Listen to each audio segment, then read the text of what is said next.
Hi guys, it's Dale with the insurance. Today we're talking about an article that's titled Buying Home Insurance with Bad Credit.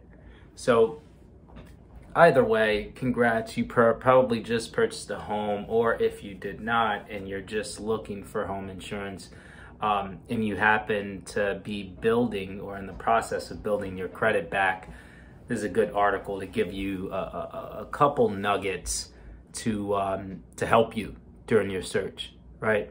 And once again, it's a sort of long article, so if you're really looking for info, go ahead, dive into it. There's one thing that I really want to highlight, because even if you don't have bad credit, this is often confused when looking for homeowners insurance, and that's ACV versus replacement costs. And then extended replacement costs is just a version of replacement costs. But if you are a person that's rebuilding their credit, right? So who knows why your credit's low at this point in time, but now you're in the process of kind of paying your bills on time, you're doing the right things, but your credit isn't at a level where it's considered good or excellent, right? And there are 7 states that are listed in the article where it's actually okay for an insurance carrier to take your credit into consideration when coming up with your rate, right? So the overwhelming majority of the country doesn't allow you to do that for home insurance, which makes sense, right? But that being said, you know that carriers have reams of data on several potential customers, so they can triangulate to kind of what your credit score may be, right?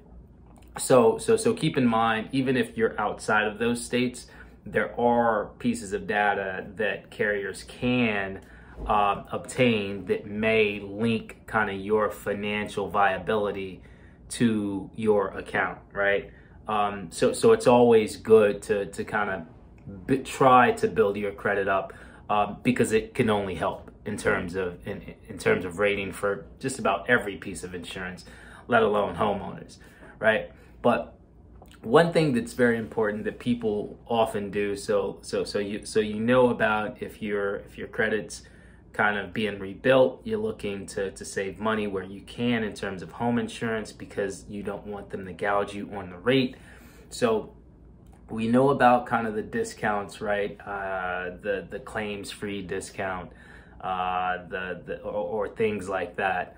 But something people often do is choose a higher deductible, right? Which is a slippery slope. It's listed here because it's a viable option. It does shave off costs, but be very careful, because if you do experience a loss, you need to have that cash on hand to enable insurance to kick in, right?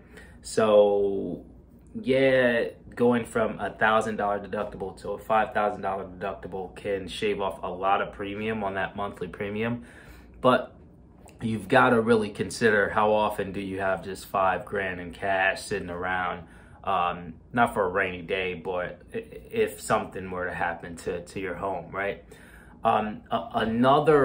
Another piece that would allow some relief on that premium is ACV, right? Having an actual cash value policy, which is another tricky one. You need to really think about this, because ACV it's almost being phased out. Some carriers won't even quote ACV values. An actual cash value is essentially taking into account depreciation, right? So good example in the article. Let's say a couple bought their home in kind of 1965 for about $50,000, $65,000, right? And if they try it and their house burned down, they tried to build that house today, giving the cost of materials, the cost of labor, all that stuff, that house will not cost $50,000, right? to make a similar house, right? Let's say it's all brick, very strong foundation, masonry, non-combustible home. It's gonna cost, in the article it says $200,000. It can cost more than that, right? In terms of the appreciating value of materials, of labor, in trying to build a home that has the equivalent traits and qualities is the one they bought in 1950, right? So if you had ACV, actual cash value, you'd probably get what, the 65,000, 70,000, right? But that wouldn't be able to build you the same type of home, right? Replacement costs not absolves, but fixes that, right? Replacement cost means that hey, we will replace whatever you lost, in this example, the entire home, with something just as good, if not, well, just as good, right? We will make you just as well off as you were prior to the fire, no matter what the cost, right? They're not gonna build better, but just as well off.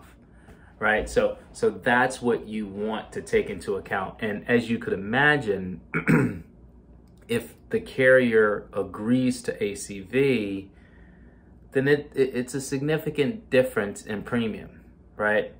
So in the article, it's a great example. It's an older couple. They truly believe that if their home burned down, not only would they not need that home, but they could downsize to an apartment or a condo, right? So ACV does make sense in that case, right? Because they're not even trying to build another home if it goes down in flames, if they lose it, right? So think about how much you may really need to be made whole, right? And that doesn't necessarily mean getting full value for your home, right?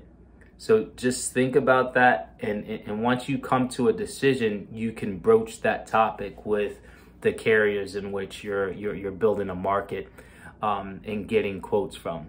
Okay, hopefully this was helpful, guys. Thanks for stopping by. We'll chat next week. Hey guys, thanks for watching our video.